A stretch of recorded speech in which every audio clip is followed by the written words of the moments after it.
So let's get started because the quicker we get started, the quicker y'all can go. I'm going to do is this is a lecture and a course we have done that is based off of what we do for the residents, which is making Central Line safer. It's the initiative. This is the third year of it. This lecture is the culmination of the first 2 years. It's what we learned by training the residents, where they're making common mistakes. That's a lot of the pretest goes over what we have learned. This is to give you a recap and bring the faculty up to the same level of knowledge as what we're giving to the residents. This is the same lecture in the course that we have already done for anesthesia, their entire course, their entire faculty, as well as surgery. So EM is really the last one of the big three that we're doing. Then we'll probably go to IR and a couple of other smaller places. But this is the same thing we've done for all the other faculty members. So, you know, there's some stuff in here you might be like, yeah, I know all of that. But when we're doing it for a big, diverse faculty group, we have to put everything in it. The other thing is this is based off of the lectures that we give to the residents. It's not the same lecture we give to the residents, but it follows in the same format so that you can see if there's an area or a part of placing a central line that you didn't really know. You'll get some of that.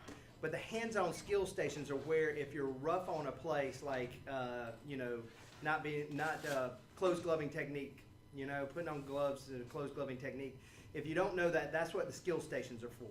So some of the people in here are going to be running some of the skill stations. If there's something, you know, you know how to do the needle guidance and you know exactly how to put it in, you know how to put it on dressing, you don't have to go to that skill station. It's really up to you. But we're going to do that immediately after this, and there's also lunch. There's plenty of space for everybody, but we're going to be going over to the Ultrasound Center. So let's get started. So why did we start this initiative, Making Central Line Safer? Is because in the hospital setting, we had a bunch of residents that were placing central lines that probably didn't have the competency to be placing central lines independently. And so we had several major arterial cannulations. When I say major arterial cannulations, I'm not talking about sticking big red with a finder needle. What I'm talking about is dilating big red or putting a catheter into the brain. We had about 4 of those a year on, you know, maximum was probably 4 a year, but 3 or 4 a year, that's a lot. Those resulted in major adverse events, death, disability. And we also have a very high CLABSI rate. What is CLABSI? That's central line associated bloodstream infections. We had a very high CLABSI rate, about 1.25 a month, about 4 a quarter. And we also have a very poor quality rating, which is reported nationally, and we can all look up our quality rating. And all of these things go into our quality rating. So it was making our health system, our residencies, our medical school look bad because we were not doing a good job.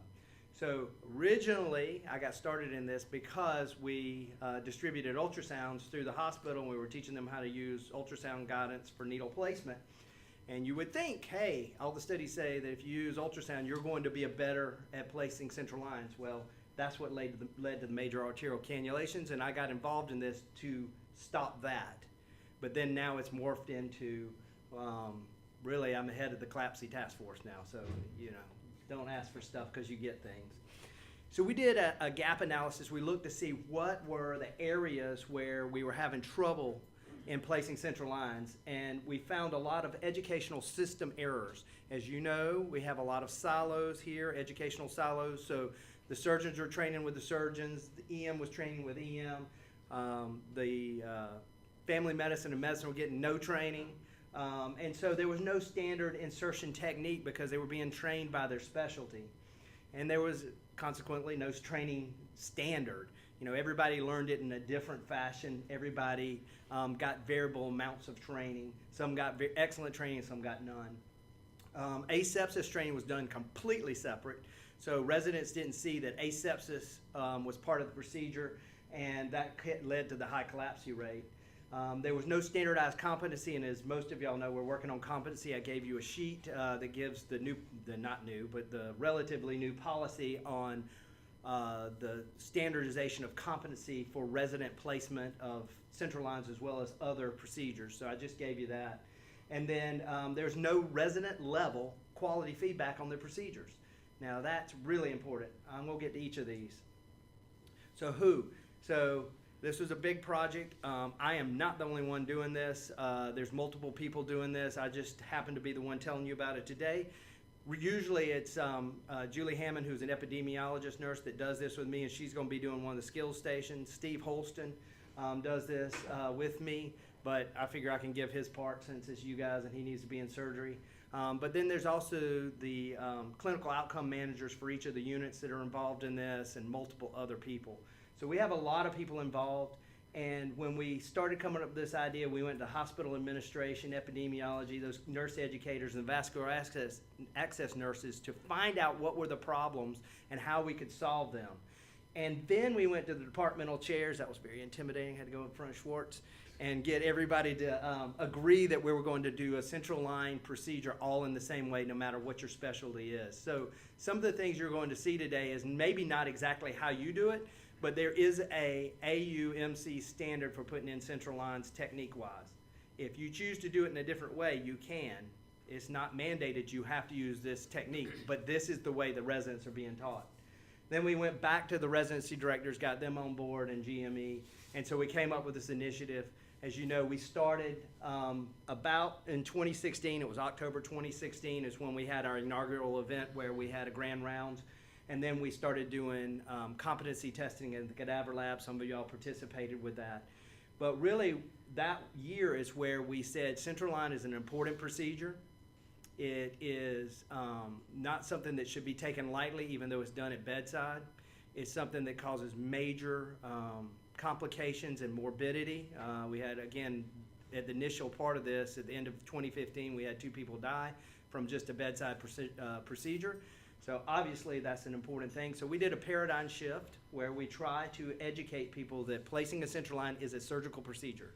It needs to be treated as a surgical procedure, and that means from the minute you start thinking about placing a central line all the way until it's removed. Not that 10 or 20 or 30 minutes where you place the central line. From thinking about it, do you even need it? What do you need to do to get ready to do it? What training do you need? What competence do you need? All the way till, do you still need this line? Let's get it out.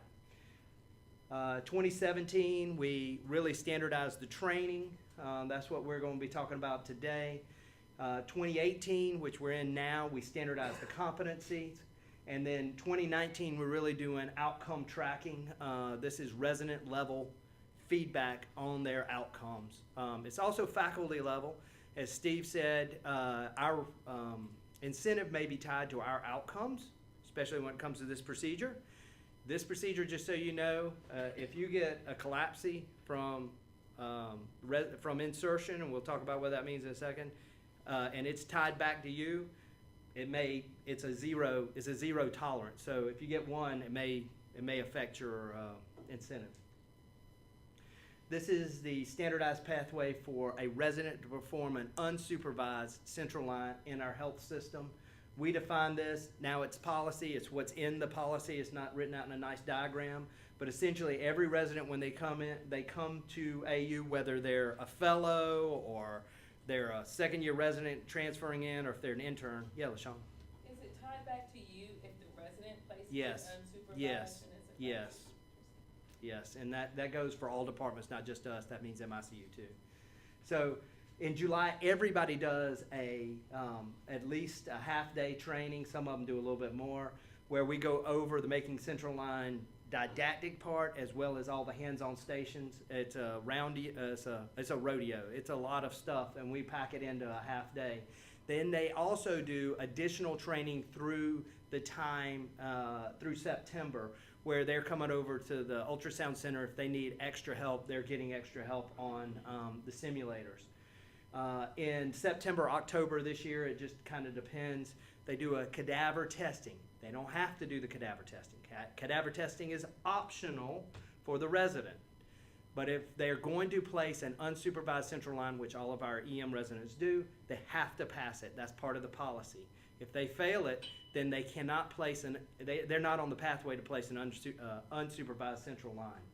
If they fail, they can go through remediation, which we offer, and then they can retake the cadaver in the spring. So we offer training twice a year. Anybody can participate in that. It's in July, and it's this year's not quite set yet. I think it's going to be in January. And then we do testing twice, which everybody can participate in also, which is this year's October, and it'll probably be in March. Once they pass the cadaver, they still have to have a faculty member watch them put in a central line. They cannot do it independently. They have to place 5 central lines for each site before they can place it independently. That's what's in the policy. I didn't make that up. That was consensus across all the GME. 5 central lines IJ before they can do an IJ independently, 5 subclavians, 5 femorals. Some people may never do 5 femorals. I mean, I don't know, but that's the way it's set up. Once you have done those 5 central lines, then the department signs you off. Once the department signs you off, then you can do an independent central line. That's the way it works for residents. So, how do you sign off a resident? Departmentally, they still have to be supervised because we can't bill for them if the resident. That is true. That is true. But our residents go to MICU and SICU.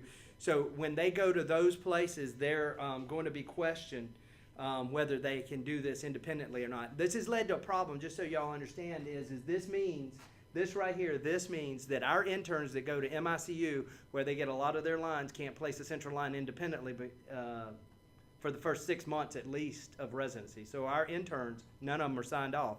So they can't do it independently. It's led to some problems. We're going to talk about that in a little bit, but that's where we're running into problems. But patient safety first. So this is real, this is standardized testing. And Dan, where are you? There you are. I asked him to just say something about what it means. What do you have to do to sign off a resident as they have competency? If you're watching them in the department, they say, this is for competency. I want you to watch me. One of the 5. Dan? Sure. I guess you want to record this? Yeah, you can come up here if you want. So, to be real simple, the resident will pull up an app on their phone, so there's nothing that you actually have to know on your side because they'll just have it on their phone and they'll have links on how to do that. You will be completing a checklist while they do something unassisted, and that's really, if you listen to nothing else I say, that's the part that it has to be stressed, is that you can't help them at all. If you notice that they're about to do something stupid, please stop them, but just recognize that this will not be an unassisted line or other procedure that's going to count for that if you stop in to help them with finding the vessel or whatever. Okay, so still keep teaching afterwards, but if they're going to get signed off as an unassisted line, they really have to do this as if you're just a fly on the wall. Third years are already signed off because we basically said with this new system, they've done enough procedures that we're saying all third years are credentialed for it.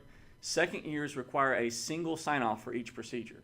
Okay, so before they can be accepted as being able to do arterial lines unassisted, they have to have at least 1 done.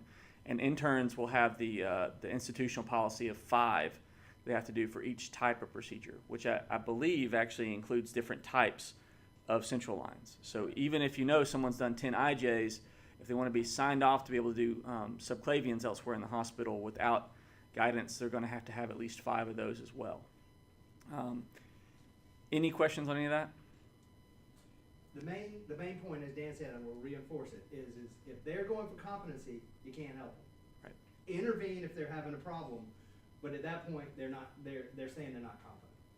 Okay? This means independent. Yes, sir. Physically helping or verbally helping or both? Both. And we're going to actually practice that in the cadaver lab. So this is new. I'm just going to say it now. Is the cadaver lab is where we test the residents. It's 26th, 29th, and 30th. Y'all seen the sign up go around. That's where you sign up. You can come over for an hour. What you are doing is you're watching a resident place a central line. They're interns for the most part. They will be making some mistakes. Some mistakes are acceptable and they can still pass. There's a major and minor criteria. But like me and Dan, we're going to be watching you watch the resident. We want to see that you don't give them any feedback, that you're catching their errors. That's what we're doing. We're certifying you to be signing these people off. It's an unofficial thing. I mean, of course, y'all are faculty, you can sign people off now. But this is a way for you to get the practice of doing that and us helping you to give them feedback on how they did. All right, cool. Y'all will get an email with these key points in 30 seconds. So just so you know where we are, this dotted line is where we did the first cadaver testing and training. And we went from around 1 CLABSI per quarter by resident insertion of central line down to 0. This is not extended out for 7 quarters. We had 0 for 7 quarters. That is a savings of the health care system, our institution, of $1.8 million so far. And I think we're another quarter, so you're going to add another couple $100,000 to that. So we're probably up around $2 million right now. We haven't had any major arterial cannulations where we run about 3 or 4 per year. 0. We've had 0. So that's a major thing. If you think about what a major arterial cannulation cost, I don't know what it's cost the health system, but those were lawsuits and settlements. So we're well over $2 million if you take all of this together now. So it is having an impact. The residents are getting trained. They're doing things better, and we're graduating better residents, which is awesome. So these are the standardized training components that the residents do. They learn the central line bundle. We'll talk about what that is in a second. But they learn that, and it's part of the whole system. That's why the CLABSI rates come down. They also learn about ultrasound-guided needle placement, proper central venous access technique, and then they learn how to place a dressing, which is really one of the key things. It's something we added in the last year, and I'm going to tell you the newest way, the best way to put it in a central line to maintain it from the nurse's end. I wrote up here the most common errors. This is one of those pre-test questions. Hopefully you can read it. But I'm going to go over all of these, but this is where the residents make the most mistakes. This is where they fail in the cadaver lab. These are the things. So it's pretty obvious to us after we've done this is why we can write a lecture on this, that the errors group into common places. You know, there are certain parts of the procedure that everybody can do, but there are parts where if they don't have good technique, they will fail. And so we have tried to work on these common errors in our training of the residents to get them through that in the cadaver lab. So really this rest of the lecture is these errors. So we've changed it up a little bit. These are the lessons we've learned, so we're going to focus in on those errors. So the central line bundle, I'm going to tell you what a CLABSI is and what is the bundle. Some people don't know what the bundle is. The residents often don't know what the bundle is, so the faculty really need to know what it is. I'm going to teach you the modified technique. I'm actually going to show you a little bit more than that on the ultrasound guidance. That is probably the most common place that a resident will fail in the cadaver lab. I'm going to show you the low IJ approach. This is what I would hope you would use if you're using the IJ site for your central lines. I'm going to tell you why in a little bit.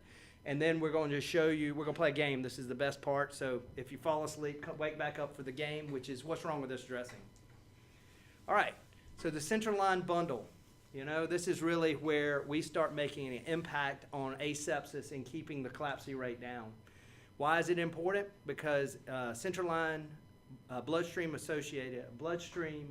infection from a central line is very costly to the health system.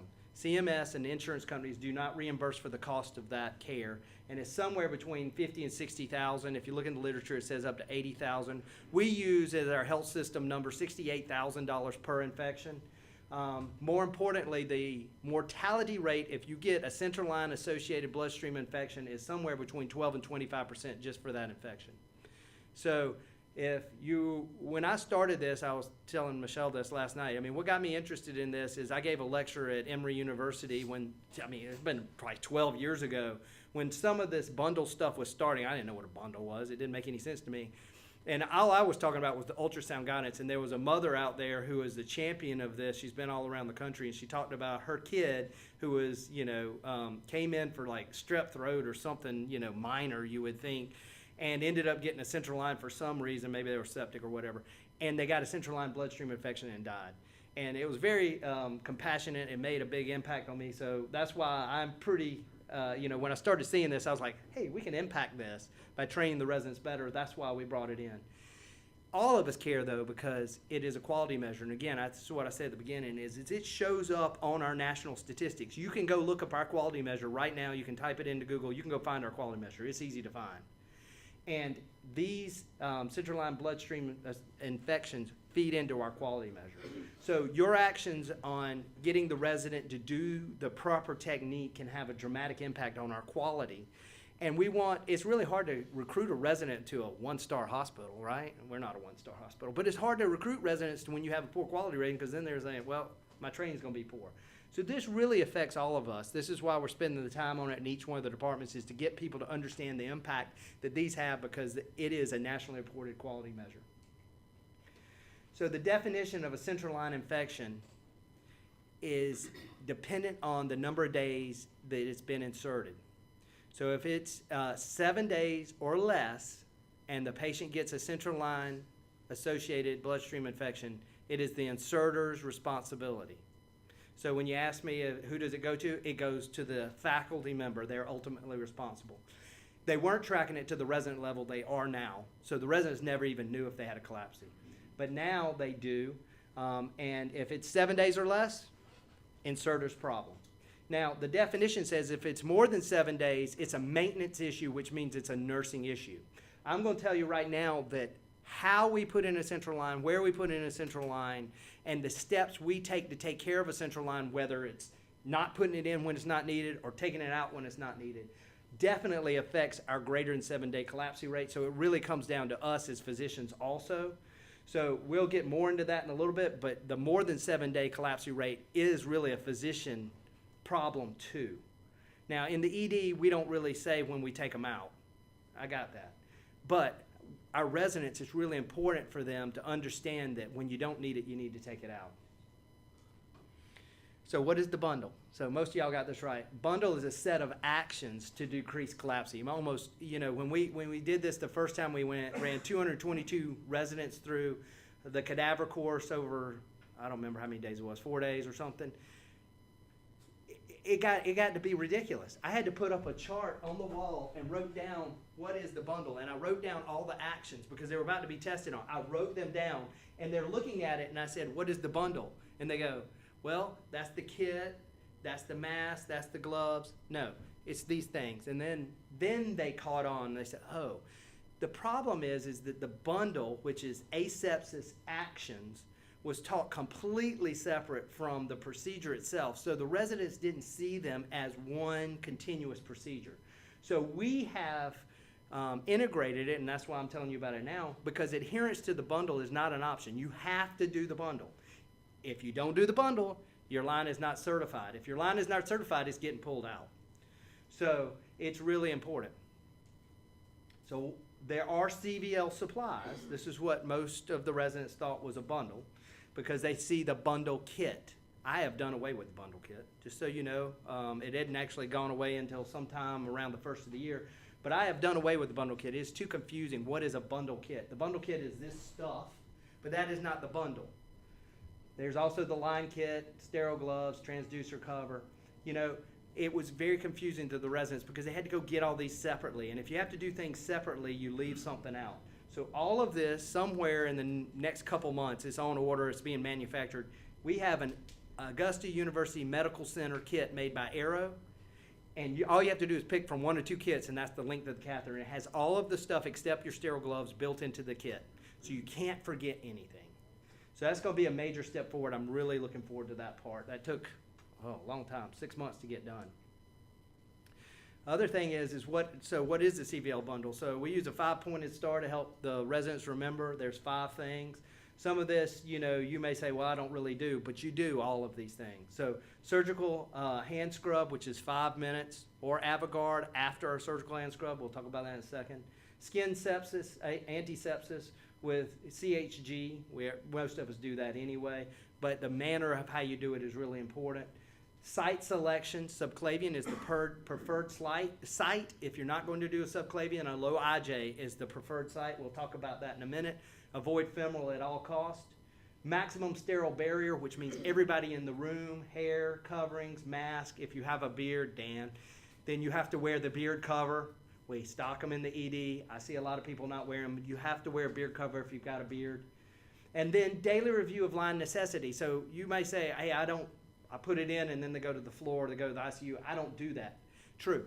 But you do have to put the order saying that the nurses can use it, which starts the whole bundle process, which goes on until the central line is taken out, which is prompting the nurse to do their things like dressing changes and not taking blood out of the central line. This was one of the questions, just so you know. You cannot draw blood. You cannot do phlebotomy from a central line. You think, you know, a lot of our patients come in, they're like, I've got this port, I need you to do phlebotomy. Hospital policy says you're not supposed to do that because of central line infections. You can do it if it's an emergency. So sometimes we say, hey, that's an emergency, I got to do it, that's fine. But up on the floor in the ICU, you cannot draw blood from a central line, just so everybody knows. So the cadaver lab is fairly intimidating. We practice what we do in real life. So there's a cadaver. They're not alive, of course, but they're specially prepared. If nobody's ever done this, the veins look beautiful, and we can manipulate how big they are. We try and make them as big as possible. They have the same equipment that we use in the hospital, which is the Spark and the hockey stick transducer. And then you'll notice there's nurse certifiers looking on. So what we found, so what's a nurse certifier? Nurse certifier is the nurse whose only job is to stand there and watch. And they're looking for breaks in sterile technique. That's their only job. If you need a piece of equipment and you say, hey, I didn't get my whatever, they can't leave. If they leave, the line's not certified anymore. One thing that we did change just based on the nurse certification is we don't certify trauma lines. This one thing that we figured out. The nurses in there, they are running around, they're doing documentation of the trauma. There is no nurse standing there watching you put in a central line. So no trauma lines at this point are certified coming out of the ED. They're all replaced within 24 hours, just so everybody knows that. All right? But the nurses are sitting there in the cadaver lab learning how to be a nurse certifier. What we found is that the nurses won't tell a resident or a doctor when they see it. They just let it go. And so it takes about 2 to 3 central lines in the cadaver lab with the nurse certifiers, the nurses from the floor, watching a central line before they feel comfortable telling a resident to stop. It's really interesting. So hopefully you guys will get to see some of that. But we're trying to get the nurses to be more proactive because placing a central line is a team sport. It's not just us deciding to do it and doing it. The nurses have to be involved. The patient has to be involved. It's really important. It's important to remember that a qualified inserter, that's what we're talking about really, is how do the residents become a qualified inserter. They have to get through that whole policy. Plus an appropriately placed central line. That means that it was done for the right reasons. It was certified by a qualified observer. That's one of the nurses. That's the only way you get to a central line, a certified central line. If you're not certified, it has to be removed in 24 hours. Again, all trauma lines in our ED, placed in our ED, unless they're done because there's a delay in ICU and they do the whole bundle and the nurse is certifying it. But if you put in an emergency central line on a trauma patient, they're all pulled within 24 hours because none of them are certified. We don't even ask for it. It's just the nurses understand that. All right, so let's move on to the things that I really like, which is ultrasound guidance. So this is avoiding the needle paradox. It's really cool because this is something that I learned, and me and Phil Cool had a debate about this for a while. If you look at all the literature, it says that ultrasound decreases complications of central venous lines. And the reason it probably does that is because you can see where you're going. This is Rick Solis placing the subclavian line. Right here is the rib. This is the pleura. When you see the needle go in, it went through the back wall, all right? But you can see how far away it is from the pleura. I don't like placing blind subclavians. Some people still do even after they go through this course. But this is one with ultrasound guidance. You can see it came within 5 millimeters. So you say, hey, one of the known complications of putting in a subclavian is a pneumothorax. That is true. You got the patient to consent to do a subclavian line knowing that that's the risk. That is true. But complications from central lines are not paid for. So it still counts as a complication if you give them a pneumothorax. Insurance and CMS are not paying for it. So it's still important not to have the complication, even though it's a known complication. Because our goal is 0 complications. That means central line infections, that's the infectious component, and the mechanical component, 0. And the best way to do this is to use real-time needle imaging. So that's watching the needle walk all the way down to the vein. The problem is that ultrasound, even though the literature says it decreases central line infections, can actually increase the complications, and that's what we found. So we took a bunch of ultrasound machines because we looked in the literature. We looked at the literature and it said that ultrasound decreases subclavian problems, and it decreases femoral problems, it decreases IJ insertion complications. But what we found is that the complications went up because the ultrasound part is a separate technique itself. And if you mess that technique up, it leads to a complication in the central line placement too. So we've adopted the Ultrasound Bundle, which is again that 5-pointed star, to help the residents remember all of the components. So the first one is machine hygiene. This is Dr. Schwartz's favorite one because he loves to come in and see an ultrasound machine look like that. That is one of our ultrasound machines, by the way. And all of us know the gray top cleaners are for disinfecting our transducers. However, Dr. Schwartz will tell you that gray tops do not remove organic material. This is blood. So you cannot use a gray top to clean that bloody probe. You have to use, anybody know? Don't answer, Dr. Schwartz. Trophon. You have to do high-level disinfectant. You have to use an enzymatic cleaner, and then I would suggest use Trophon. Now, the policy says that if you use that transducer on an abscess, which is clearly infected, then you have to do high-level disinfectant for sure, which is Trophon. Everybody know what Trophon is? Yes and no. I got no's. So Trophon, Dr. Schwartz can explain it better than I can, but it is located in the PEDS ED clean room, right? But it has to be, so there are two different steps to this. That's yeah, I think I went through that fast. So the Trophon does high-level disinfection. That's right. But you have to use an Enzymatic enzymatic cleaner. cleaner first. And the green sponges have an enzymatic Yeah. cleaner in those. So if you have blood on there, wipe it off with a sponge. Yes, everybody know the ultrasound room has the green sponges in it, but there's also green sponges located around the ED for the central line. I mean, for the ultrasound. So you have to, they're not always on the machine. You have to go find them to clean the blood off. You shouldn't have a lot of blood on there because you're using a transducer cover. Where you go run into problems is if you used it on an abscess, and the policy says that you have to do high-level You just have to disinfection. mechanically get the blood off, and then it has to be high-level disinfected after right. that. And that's what the Trophon system does, is a high-level disinfection. Correct. So you use the green sponge first and then. If there's visible soil contamination, so like that. Gina, do we have that at the VA? No, just write a note to self to try to put an order for it. See, at the VA, you do have those, but they're only in the OR right now. And that's what the whole issue with the scopes were. For whatever reason, it's called bedside complete, is what the sponges are called. And that's for bedside cleaning. And it's the same thing if you use an endoscope. You wipe down your endoscope with the same sponge.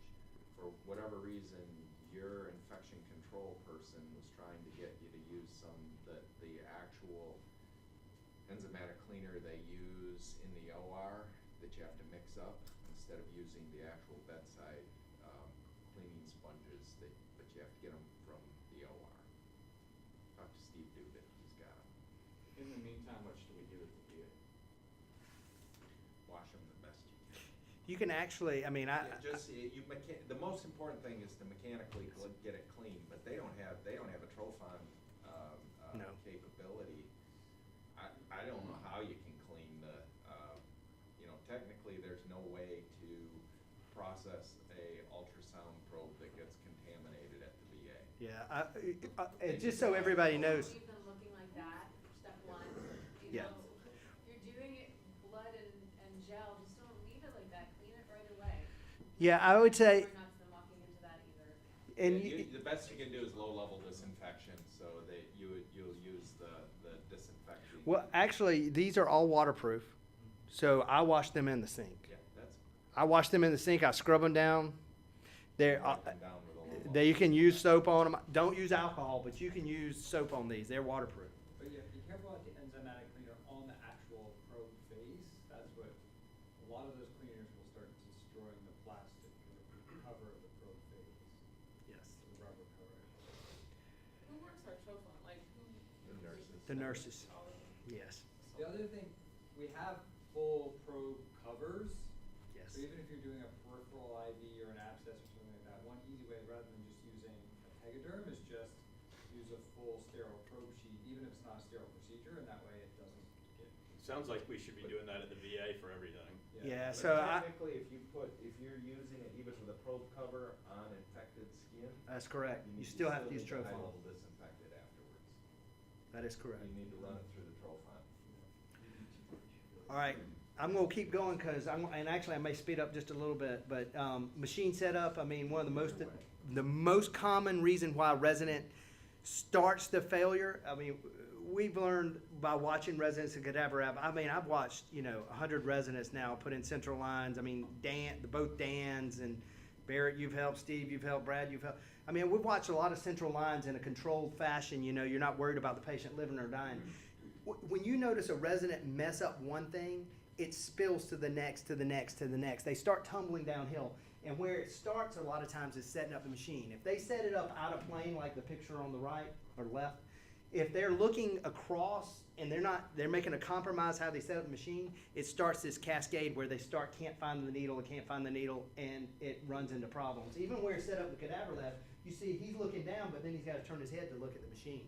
That's going to start it off already in a bad situation. So set up the machine so you look down at the site and up at the screen, down and up, not side to side. We always use the linear hockey stick transducer at AUMC. The reason is because the Philips machines, the larger transducer does not image the needle. Some residents you will still see in picking up the other transducer, even though we've taught them this, because they like the feel of it better. I promise you they can't see the needle tip. The other thing, and this is what we were just referring to, Dan was saying, is you can use a sterile probe cover. Putting on a probe cover takes some practice to be able to do this without contaminating it. So we're going to practice this over there today. If you want to practice, they're going to teach you how to do this. But essentially, you got to assume that this guy's gowned up, right? You have to have an assistant hand you the transducer, and then they pull the cover out of the sterile field. So this cover is now sterile from here all the way up. I think that you should use a full sterile cover no matter what you're doing. If you're doing vascular access, even peripheral vascular access. I don't like the tegaderm. I like the sterile probe cover. Sterile probe covers are fairly inexpensive. There's no reason not to use it. We are looking at getting the nurses to use these sterile probe covers when they're putting in the 18 gauge basilics, because that is a site where you can get in a central line bloodstream infection, because you're in a fairly big vein and it's in a place that's kind of dirty. So they treat it, taking care of it. We're trying to get them to treat it like it's a central line, even though it's not, and it doesn't count towards the CLABSI rate. If they happen to have a central line too, then this can seed the central line, even though the central line was put in perfectly. All right, the last part. So real-time needle imaging. So let's go through that so everybody knows what real-time needle imaging is. So when you look at a vein, it can either be as a circle, because you're cross-section to it like a CT scan, or long axis where it looks like two parallel lines. No matter how you're going to do this, you always start where it looks like a circle. CT scan slice through the vein and the artery. And the reason we do that is so that we can push down with the transducer. And veins collapse very easily. They're low pressure. So here's some veins. See, it collapses very easily when we push down. Arteries will collapse if you push hard enough. And nerves, which are out here, won't collapse no matter how hard you push. So the rule is if you're doing venous vascular access, and the target that you're interested in won't compress, here's the arteries compressing, we're pushing so hard, but the common femoral vein and the saphenous vein are not compressing. That means either you're not looking at a vein, or something's wrong with the vein. In this case, it's a DVT, and you shouldn't be using it for your venous vascular access. Okay? So if the vein doesn't collapse easily, find another target.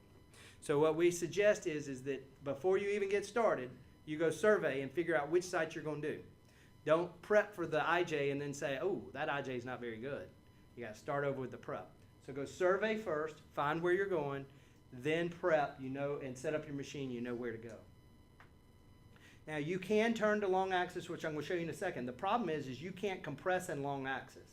If you compress in long axis, you don't know if the vein's compressing or if you're just sliding off to one side or the other, and that's why it's disappearing. This is the mistake that the residents who were placing arterial lines when they meant to place venous lines, this is the mistake they were making. It took us a while to figure it out, but they were compressing in long axis and they were pushing right down over the artery and like, yeah, it's disappearing. And then they did the procedure exactly correctly into the carotid artery. So don't compress in long axis, only in short axis. Now there's three methods of looking at the needle going to the vein. I'll tell you that the one we recommend for the residents to use is this mixed approach, but you have to understand the other two before you can do the mixed approach, so I added this back in. So this is the vein in cross section, just like we were. The probe is across the vein. And then we advance the needle underneath the long face of the transducer, and it looks like a dot. And all you're doing is guiding the needle down into the center of the vein. That's all we're doing. It's fairly conceptually easy to do. Oops. Come on, catch up.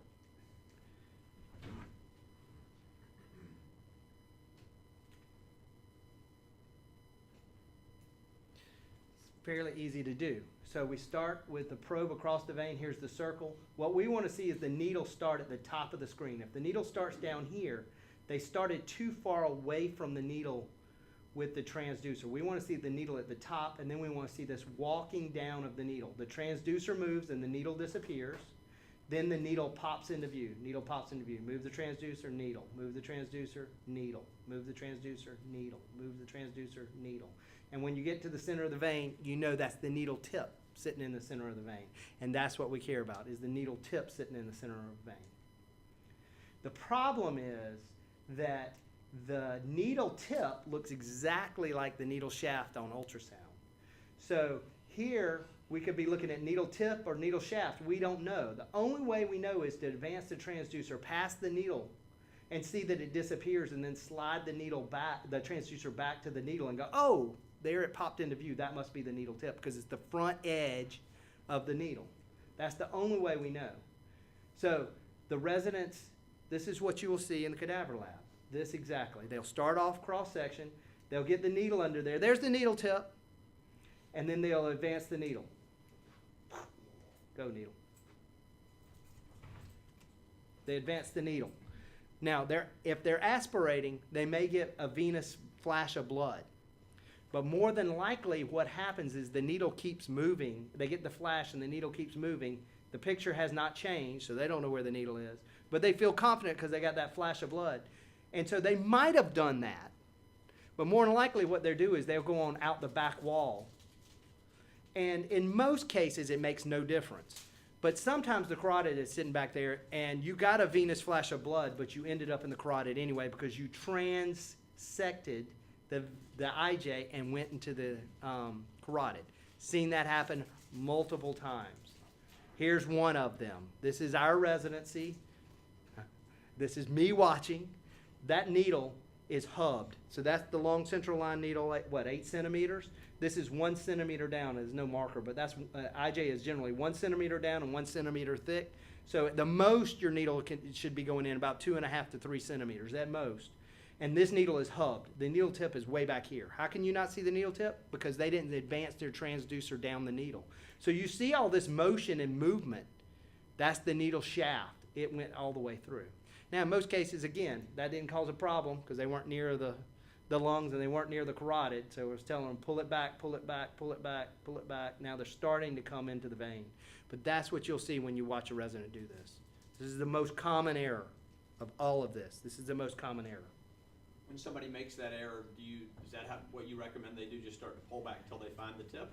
Or use the ultrasound probe to find the tip and then walk the tip back? So I am more conservative now. So clearly that was my patient.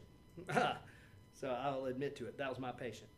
But I am more conservative. That was also about 12 years ago. I am more conservative now. So when I see that they are not seeing the needle tip, I make them stop. Then I'll show you what we do in the mixed technique, which is turning to long axis like we're about to cover, and see where the needle tip is before they move on. Long axis is where the needle is, the transducer is parallel to the vein, so it looks like 2 bright lines. And when you place the needle under the transducer, it also looks like a bright line. And this is fairly conceptually easy to do because you see this bright line coming all the way down right into the vein. So it's fairly easy from a conceptual point of view to do this. The problem is that the needle and the vein are hard to line up. So here's the vein, the needle's in there, and you had to go find the needle. It was out of plane. Now the vein is getting out of plane. How do I know it's out of plane? The walls of the vein should be very bright like that.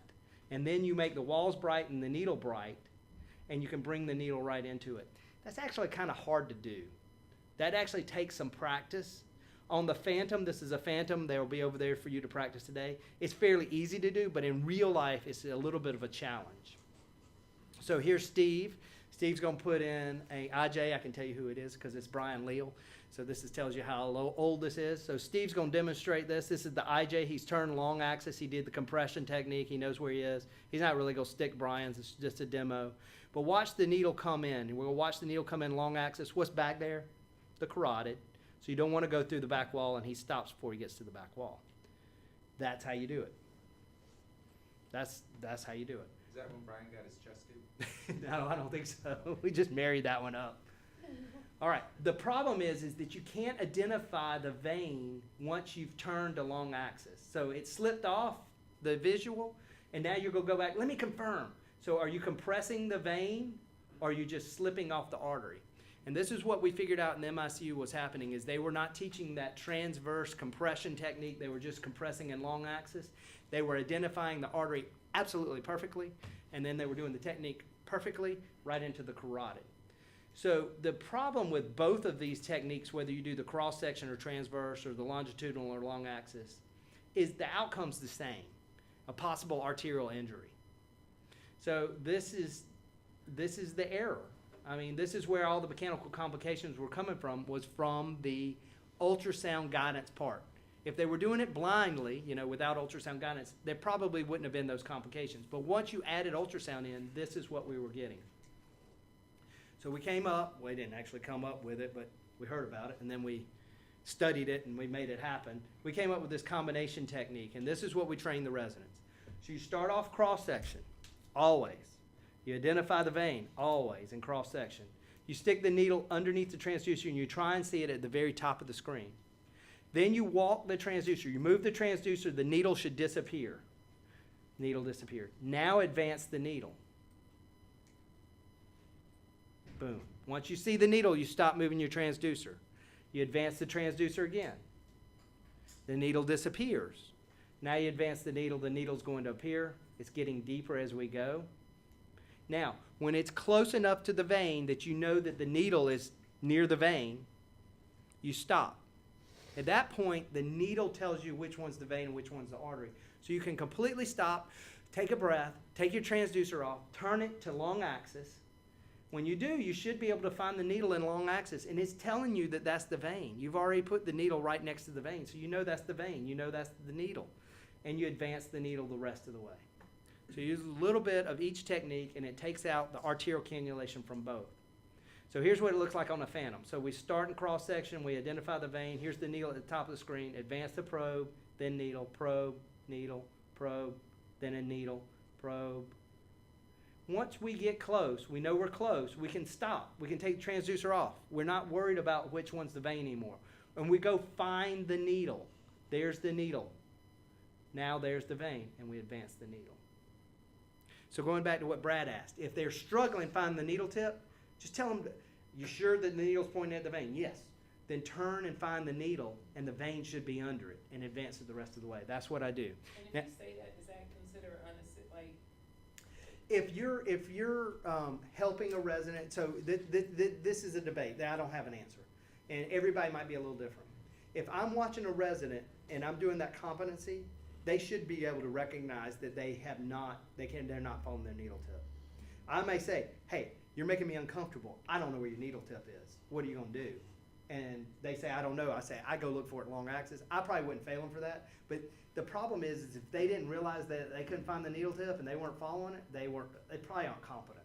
Yeah, And you may be the last one to sign off on them. I do feel that.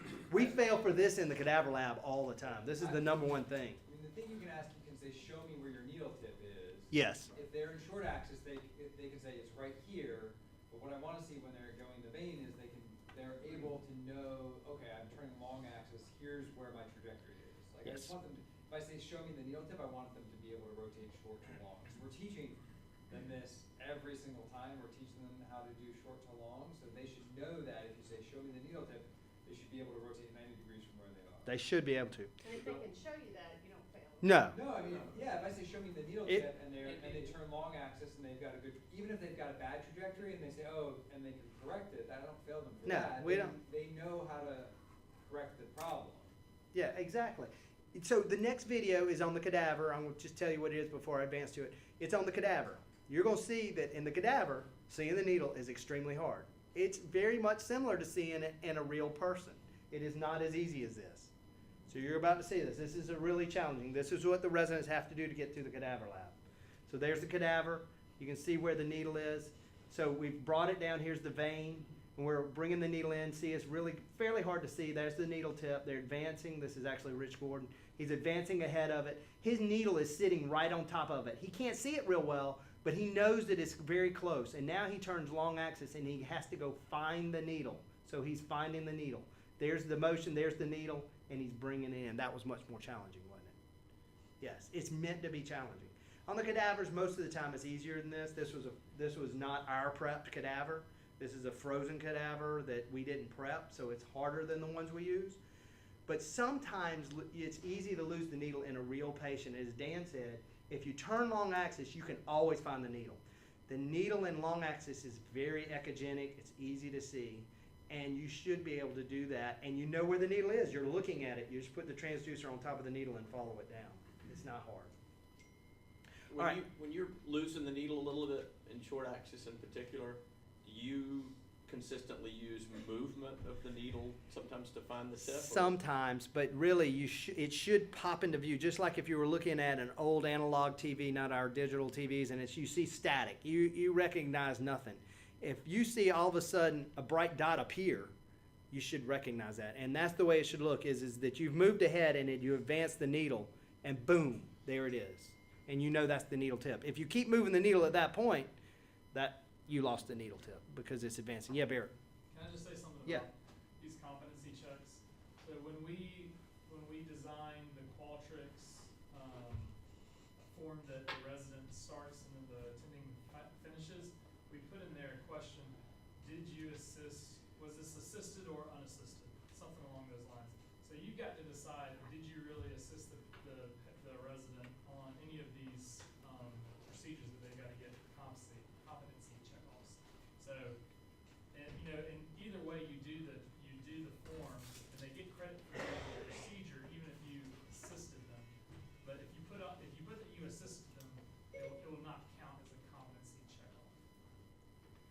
Yes. But it will count for their overall procedure. they can count it as a procedure. And it helps the residency in the long run. Because when I read one, I did before today, I read one, did you assist the resident? I thought that meant I was supervising the resident. That's a good point. That's one reason why we need to have. Mess them up if somebody's Assisting them. indicating that they're supervising them. That's right. That's the reason why we need to talk about things, because I mean, you read things differently. So it's a good thing we're talking about as a group. But yes, that's what he's asking. It's did you assist them, because we're not gonna count it. Because that's a bad thing. That's a bad thing. I thought, I was. You're about to say that they can roam. We can try to clarify that with all the faculty. You can, well, most of them are in here, but you can roam. We're saying you can roam the hospital and do this all by yourself without me standing there. If I'm helping you, then you probably shouldn't be doing that. And it's not necessarily a bad thing, because the first few that they do are gonna be assisted. They're gonna Correct. need to learn. So I think all the residents should be doing a few of those assisted early on. Absolutely. Right, but if they get to the point where they're trying to get checked off, They should and be they can do it. I agree. it They should be could telling screw you. them up. They should be telling you, I wanna use this one for a check off. Right, but people should be reading it may unassisted. misunderstand. Yeah, we'll get that clarified. That's a good point, Lynn. All right, so this is the mechanical aspects of doing the central venous access. Just a few things. You know, we figured out, I mean, this was surprising to me, that most residents didn't really understand the risk to a central line. So even though you can look it up, this is New England Journal of Medicine, it tells you the mechanical complications of central venous access, and some of them are pretty high, 2-3%. They didn't really know what to put on the consent to tell the patient. They couldn't list them out. Bleeding. Well, what about pneumothorax, or what about infection? They forget those things. So these are the common complications of a central line emplacement: infection, pneumothorax, vein injury, carotid artery injury, or any artery injury, hematoma formation. But the real thing is trying to get them to understand that this is a surgical procedure. And we define the surgical period as the minute you start thinking about placing a central line all the way to the point where you remove it. And that way it keeps the mindset that this is kind of like an intra-op thing, and it needs to be treated like a surgical site until it's removed. And so we have also figured out, this is a little bit more along the lines of the Central Line Task Force, is that in practice, most residents are scared to remove, reluctant would be a better word, reluctant to remove a catheter that has been placed until they're sure that the indication is gone. So let's say they put it in to give them higher doses of potassium. The potassium's now 4, but they don't want to remove it. Well, what if it drops again? Well, this is a surgical site. We want to end that surgical site care as soon as possible. And so that's what we're training them on now. We've got this scale up, scale down philosophy that we're training all the residents in, which is, use the lowest risk catheter that you can. If 2 peripheral IVs will do what you want to do 2 peripheral IVs. If you have to do a central venous catheter, do a central venous catheter. But the minute you don't need it, move it back down by putting in a midline or extended dwell peripheral IV. All of those things are de-escalating that surgical procedure.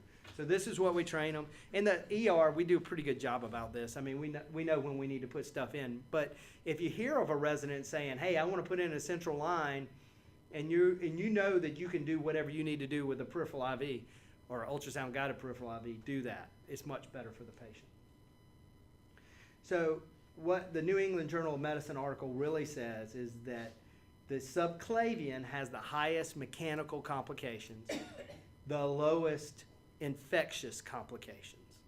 So if you were a patient, if you were going to be the patient, and I'll probably be a patient here sooner or later again, and getting a central line, you would rather have yourself a subclavian than you would an IJ, because there's less chance that you're going to get a central line bloodstream associated infection, and the mortality of just that infection is 12 to 25%. So your chances of living longer are better if you use a subclavian. The reason why that is because the subclavian is further away from drool, and I'm going to show you a picture in a minute.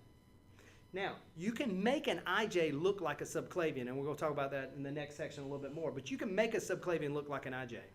So how many of y'all know this? The catheter can be bent outside the skin. Did you know that? It doesn't have to go straight.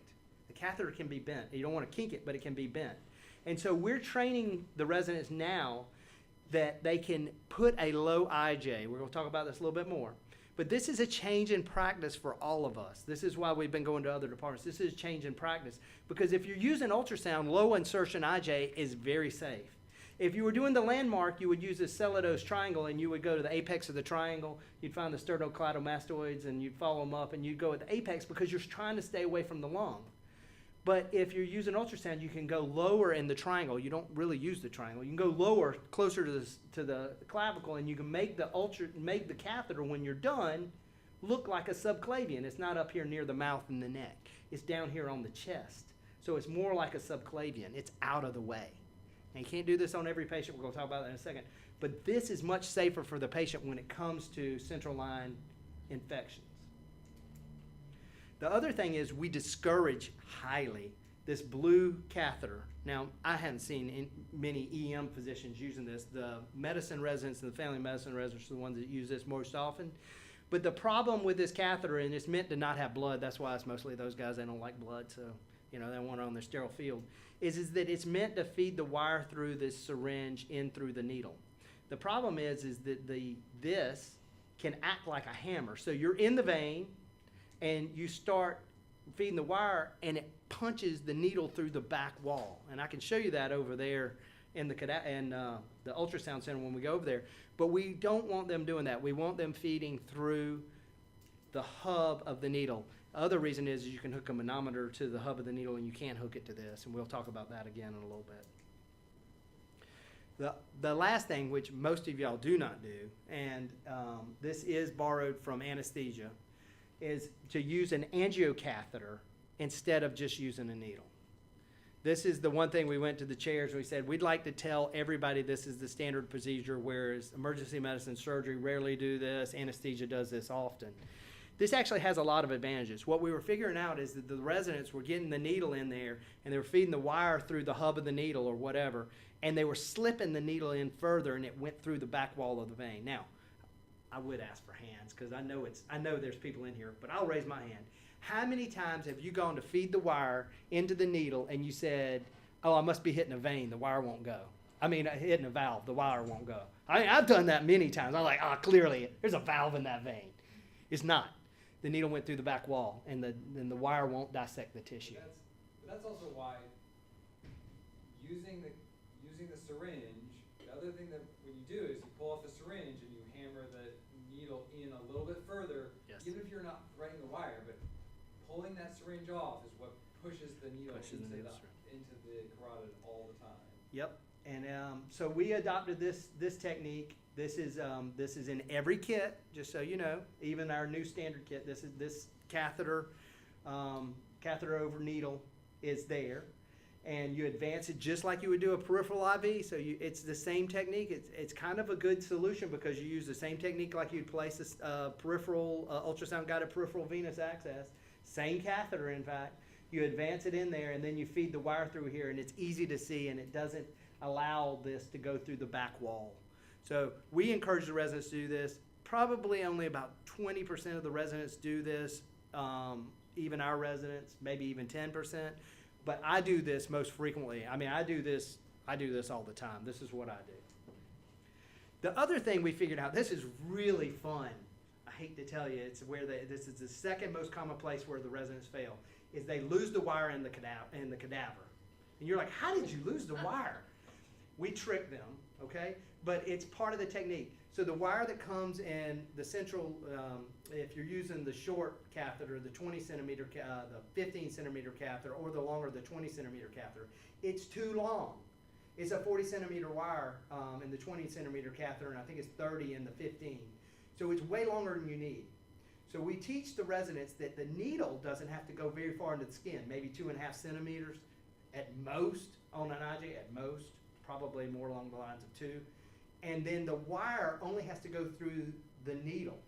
The needle's about 8 centimeters. So the wire only has to go in somewhere between the 10 and 20 mark. If you hub the wire and you take it out to 30 centimeters and you're tickling the heart, you're like, I know I'm in the right place. You're setting yourself up for failure. So what we do in the cadaver lab, and I'm telling the resident that joined us today, what we do, it's a trick.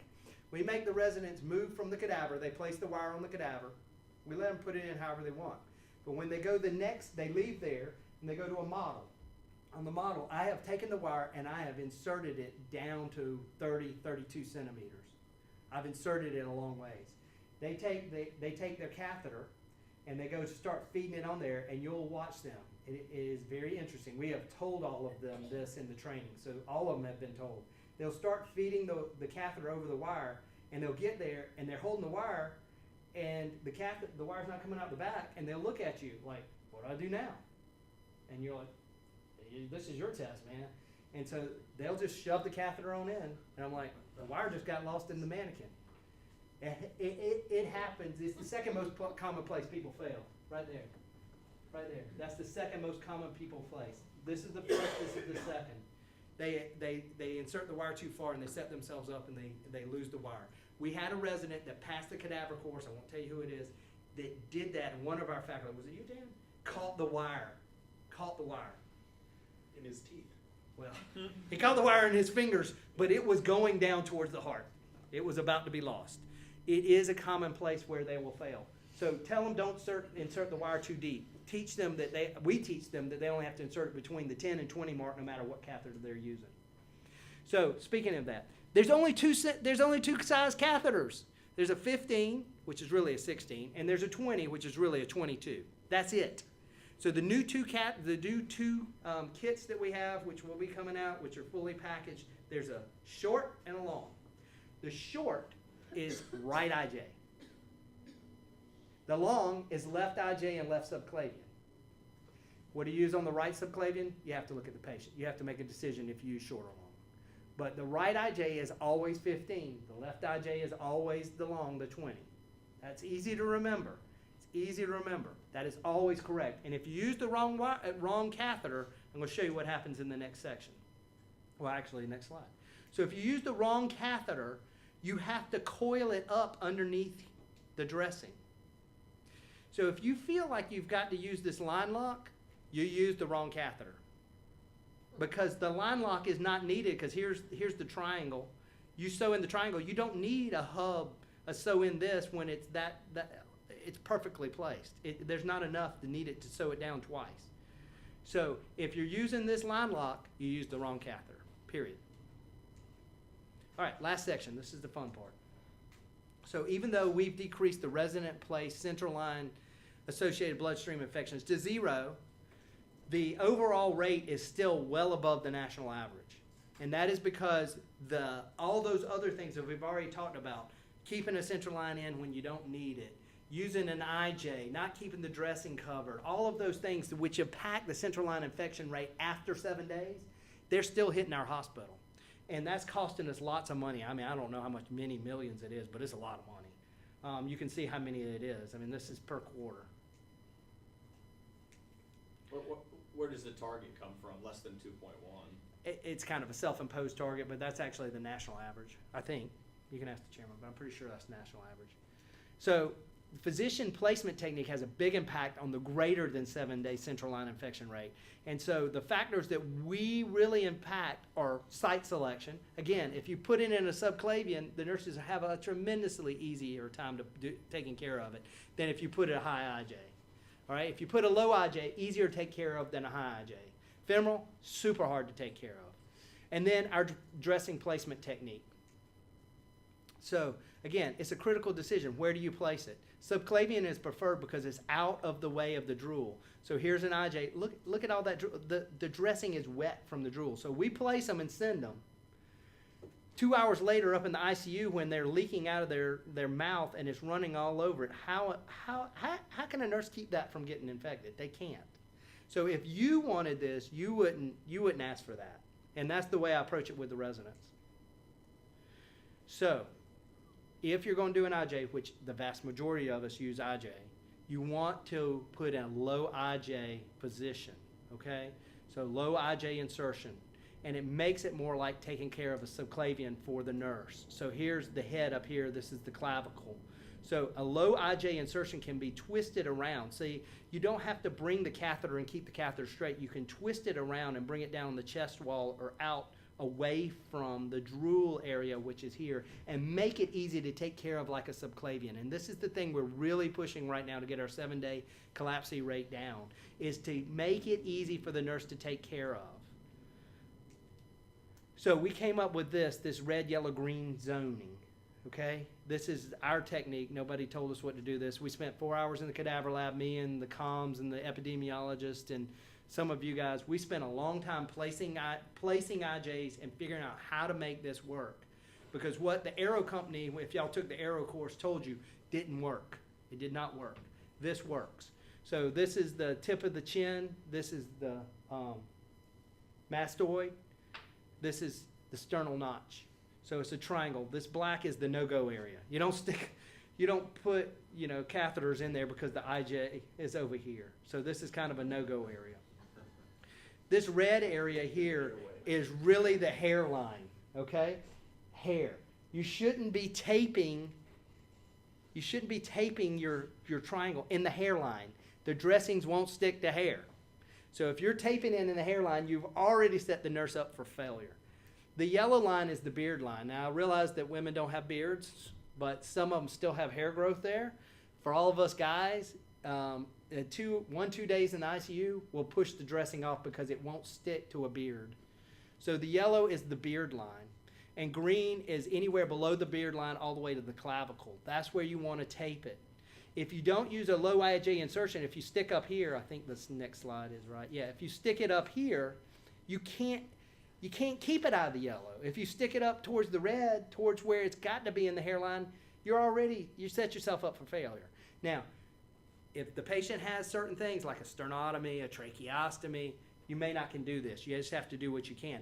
But you should think about that. Hey, this patient, I can't do a low IJ insertion on. I should do a subclavian. You should be opting to do the subclavian at that point. And we want to turn our ports away. All right, so head again, clavicle. Turn them away. You can turn them straight down.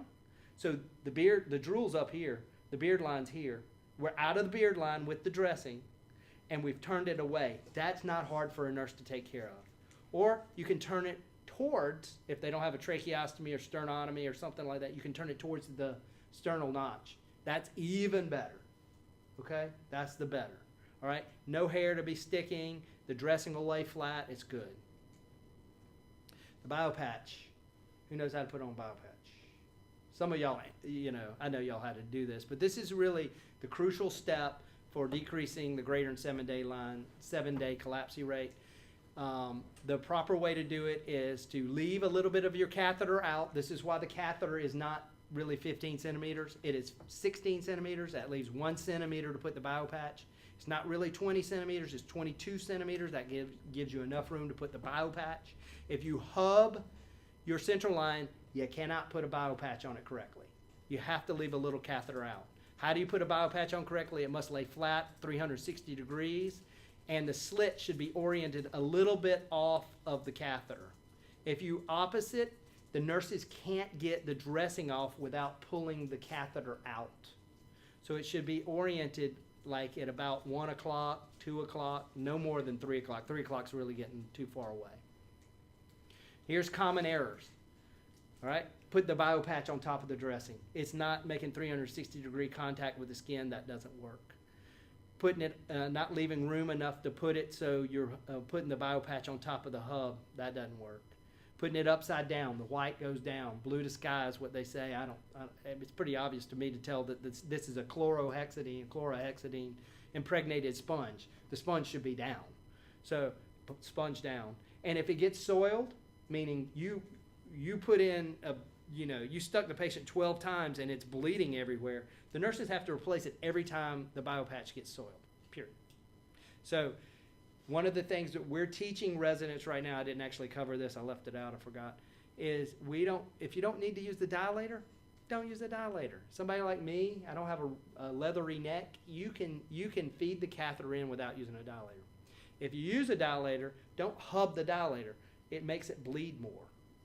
So we're trying to get away from that. If it's bleeding, the nurses have to take it out. You can tell that that's an inappropriate. Can everybody tell everything that's inappropriate with this? The biopatch is incorrect. It's laying on top of the catheter. The catheter is way too long.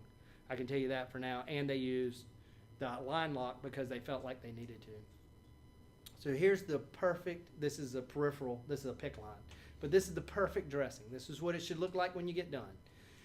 The biopatch is centered in the window, which means that the insertion is centered in the window. The biopatch is making 360-degree contact with the slit oriented straight a little bit off midline. The hub of the central line is under the dressing. It doesn't have to be in the window, but it has to be under the dressing. All the lines are coming out underneath remember the shirt and pants. We talked about the biopatch, the Sober View dressing. It has shirt and pants. We practiced that last faculty retreat. You can practice it again today. And then you must use these claves, and I didn't know what a clave meant. I still don't really know what it means. But these are hubless caps for the central line. So the central line must be capped, and they want you to use these hubless caps because they actually prevent infection. So if you think about what comes with the central line, you're sticking a needle in and out. Every time you stick a needle in and out, you're making a hole in that membrane, and eventually it starts leaking bacteria in. So they want you to use these hubless claves, as they call it. So let's play the game. This is the very last thing, then we're leaving. So what's wrong? So I put lines on all of them so nobody has to really get upset about figuring out what's wrong. But can everybody see what's wrong? The hub's outside, just like I told you. It's it's not underneath. That's not even the right dressing. Oh, and by the way, these are all ours. I mean, hospitals. These are all our hospital, and they're all within the last few months. These are not old. These are all. This is still an ongoing problem. What's wrong here? There's no cap, right? I mean, that's a PICC line, I understand, but that's still no cap. You can't do that. What are you throwing stuff underneath there for? And it's also, the biopatch is oriented with the catheter, which is not horrible, but that means that there's a gap underneath here, and that's not making 360-degree contact. And the hub, where you sew it in, is outside. It's not underneath the dressing. That is not allowed. Nurses have to replace that. What's wrong here? It's obviously a port, but what's the problem? The dressing, soon as it gets soiled, has to be replaced, period. It cannot wait. It has to be replaced right then. That's June, okay? That's June. Yeah, it's not even near it. But look, the insertion is actually up here. Follow the catheter. The insertion is up there somewhere, all right? The insertion's up there. The biopatch is down there. Look, this is... The biopatch is in the center. That is true. There's the 20 centimeter mark. All right. There's the 20 centimeter mark. They probably should have used a 15 catheter. Look, they did get the hub underneath the dressing, but whatever. What's the problem? So this one is a little bit more challenging because they probably did put this underneath the dressing, but notice that the catheter is probably being tugged on, and it pulled it out. And so when that happens, it's because it wasn't sewed in. Now, we are probably, this is a little scary, we're probably going to go to the place where we don't sew in catheters.